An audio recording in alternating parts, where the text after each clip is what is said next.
Hola amigos del mundo, bueno, otra semana, sí, con una sonrisa y con muchas cosas para reportar, justamente. Y bueno, parece que cuando llega la primavera muchos tenemos ganas de sonreír y salir a encontrar el sol y esa necesidad de tocar la tierra que hace meses que no hacemos. Pero bueno, en muchos casos hay quienes deciden con con esta llegada de la primavera, pasa en Francia y pasa sobre todo aquí en Montreal, salir a protestar. Es la época de los sindicatos. Recuerdo viviendo en París, bueno, sabíamos que llegada esta época la ciudad se iba a complicar. Y lo mismo pasa aquí en Montreal, en esta colonia francesa. Y es en el caso de los estudiantes, para quienes los recortes presupuestarios en algunos casos sirva de excusa para no rendir exámenes a fin de semestre. Así, por lo menos, lo vemos quienes no estamos dentro de la Universidad de Quebec en Montreal, ya que para muchos jóvenes del mundo, franceses, americanos, estudiar aquí en Montreal, en Quebec, no solo es la panacea por calidad, sino también por costo. Para un estudiante para tener una idea, para un estudiante con residencia en Quebec o con pasaporte francés, un bachelor cuesta $3.100 aproximadamente al año. Una maestría ronda los $4.000 y un doctorado $2.600. Para un estudiante extranjero, bueno, el costo es más elevado, es de $18.000 anuales. Para un nivel universitario, $16.000 para una maestría y $11.400 para un doctorado. Hay créditos universitarios a todos los niveles, por supuesto. El costo por comparación de las universidades americanas, y esto es para sus ciudadanos y para extranjeros, para todos igual, ronda entre $15.000 y $50.000 anuales según la universidad y según, por supuesto, la carrera. Las razones por el costo elevado son la excelencia de recursos y la independencia económica. Cada universidad se autofinancia. También hay financiamiento para los estudiantes, hay muchas becas para el deporte, en fin. En un mundo competitivo los americanos ven los estudios como una inversión personal y financiera, ya que muchos permanecen endeudados por muchos años luego de terminar sus estudios. Para un estudiante extranjero, estudiar en Alemania, por ejemplo, nos vamos a ir un poco al mundo, representará unos 1.500 euros anuales solo de escolaridad. En Inglaterra, donde los estudios superiores son más elitistas, el costo es más elevado y ronda los 10.000 euros para artes y 25.000 euros para ciencias. Una maestría en Londres puede costar unos 38.000 euros, ni hablar del costo de vida de Inglaterra. En China, por ejemplo, un año de escolaridad cuesta 2.500 euros, todo transformado en euros o que en este momento son prácticamente lo mismo que dólares americanos. En Brasil hay universidades públicas y privadas y en las públicas estudiar es gratis y este es un esquema que se repite en casi toda América Latina. Las universidades privadas son muy caras, las públicas son gratis. En Australia, el costo anual de los estudios universitarios es de 12.500 euros aproximadamente y la Universidad de Melbourne, por ejemplo, se ubica número 38 de la escala mundial en cuanto a calidad, en cuanto a excelencia. Volviendo a Quebec, donde el calor de la primavera que nos llega se instaló en las calles, donde el paisaje no cuenta con flores, sino con patrulleros, policías, con palos en sus manos y helicópteros en vez de gaviotas en el cielo. Bueno, la Universidad de Quebec en Montreal se ubica entre las primeras 500 del mundo, muy lejos de la excelencia de las universidades americanas, mientras que la Universidad de Montreal está entre las 100 primeras del mundo y el orgullo McGill es número 67 y la Universidad de Toronto se ubica en el privilegiado número 24 de la escala mundial de universidades, que por supuesto va del 1 al 500, así que un número 24 es una excelencia muy elevada para la Universidad de Toronto. En fin, esto es una breve reseña que pretende concluir que la excelencia estudiantil está ligada muchas veces a los sacrificios, por supuesto, sacrificios en cuanto a estudio, horas de estudio, en fin, pero también sacrificios económicos.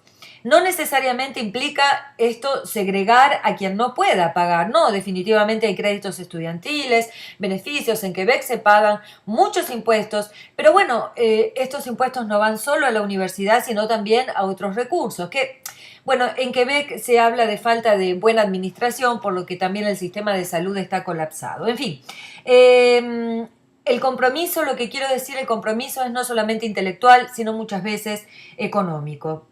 Lo que cuesta vale y lo que vale se recompensa. Los buenos profesores cuesta pagarlos, los recursos son muy caros, sobre todo los recursos tecnológicos. En fin, Quebec hace, creo que lo que puede, y lo que no puede no lo hace por mala administración.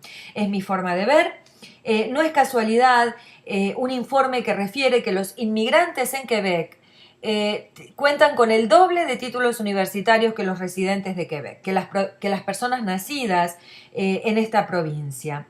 Y claro, ellos no cuentan los sacrificios laborales como intelectuales que han tenido que hacer para llegar a esta provincia con un nivel universitario y muchas veces doctorado o maestrías. En sus países de orígenes la vida tampoco fue fácil y así todo cuando llegan aquí a pesar de una política inmigratoria muy exigente que exige que la persona que entra sea profesional, las oportunidades laborales no son iguales para los nacidos en la provincia que para los que emigran. Por lo tanto, bueno, esto se trata de una política proteccionista, no me parece mal, pero lo que sí me parece mal es que se inunden las calles y que se suspendan las clases y que se prohíba la entrada de los alumnos que sí quieren estudiar. Es mi forma de ver y, por supuesto, aquí estoy abierta al diálogo. Esto, como digo, es mi opinión. Estudiantes a estudiar, profesores a enseñar y a reclamar en forma civilizada lo que no está muy bien hecho. Y quienes también salieron a la calle esta semana, pero no para protestar, sino para celebrar, son los iraníes, quienes se alegran del acuerdo histórico alcanzado entre este país y Estados Unidos para limitar las actividades nucleares de Teherán de aquí a los próximos 15 años.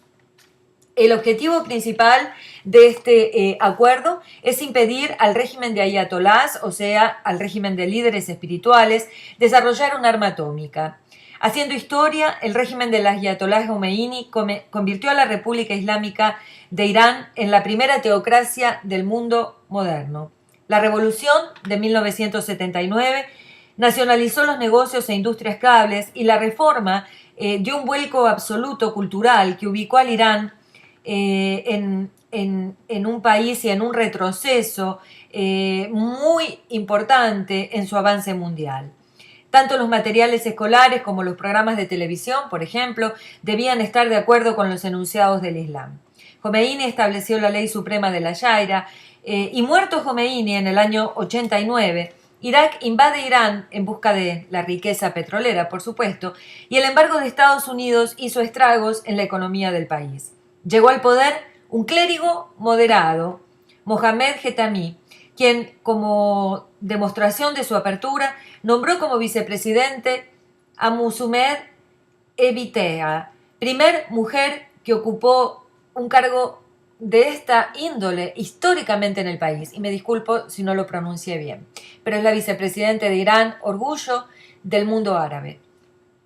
El acuerdo actual incluye un programa de vigilancia, uno de los más intrusivos de la historia, dado que los inspectores internacionales podrán visitar cualquier planta nuclear del país en cualquier momento. A cambio, Irán pide el levantamiento del embargo comercial, mientras que Washington va con pie de plomo en este sentido.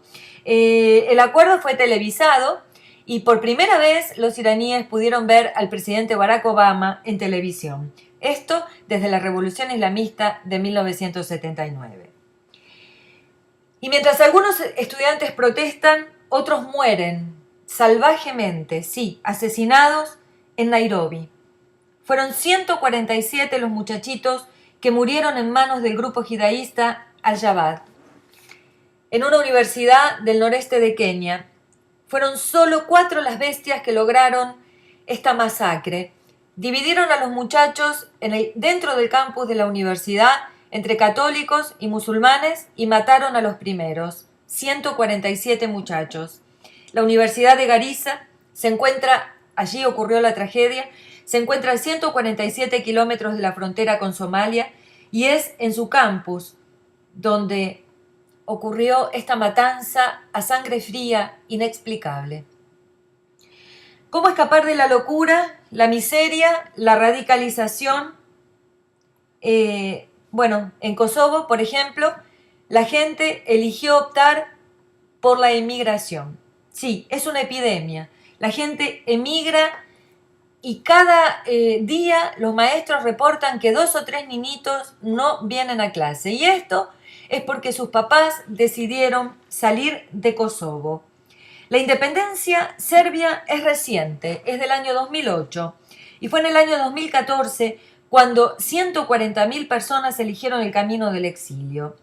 Los que se van son trabajadores no calificados, por lo tanto, la OCDE, o sea, la Organización Internacional que se encarga del Desarrollo Económico Mundial, predice que el impacto para el país no será tan negativo, ya que, dejarán un empleo que no es calificado, pero se necesita también mano de obra no calificada en un país para que este país progrese, por ejemplo, en la cosecha.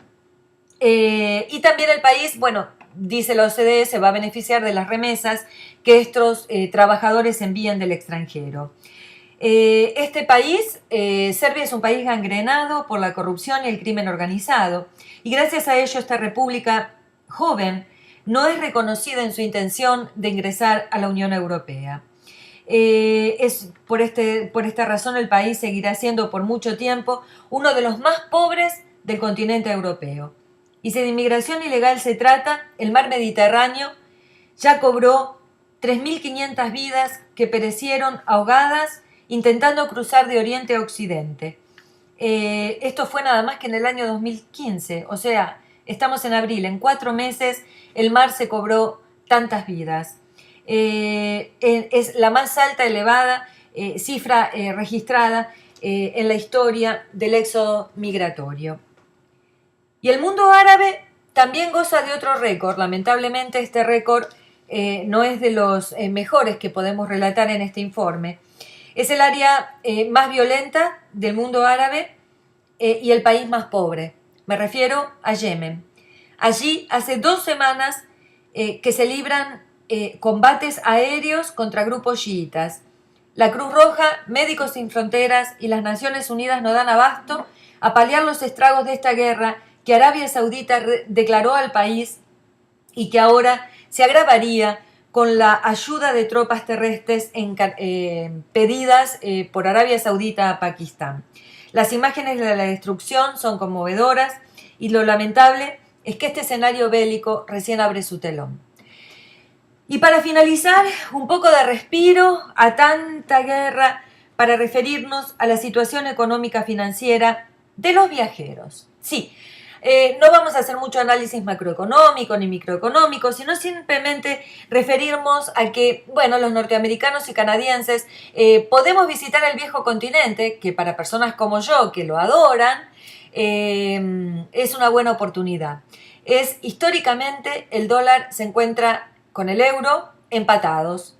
Por lo tanto, comprar en Europa, a veces con las ofertas que allí se realizan, es más barato que cruzar la frontera para los canadienses o ir a los grandes centros o mall en Estados Unidos. Claro, habrá que pagar el pasaje y como todo es una cuestión de oferta y demanda, Europa quizá aumente un poco sus precios, aunque no creo, esa no es mi experiencia. Los pasajes todavía siguen estando a un precio razonable en épocas de temporada baja. Y es el momento económicamente para reencontrarnos con la historia y el buen gusto europeo y, como dicen los franceses, el savoir-vivre.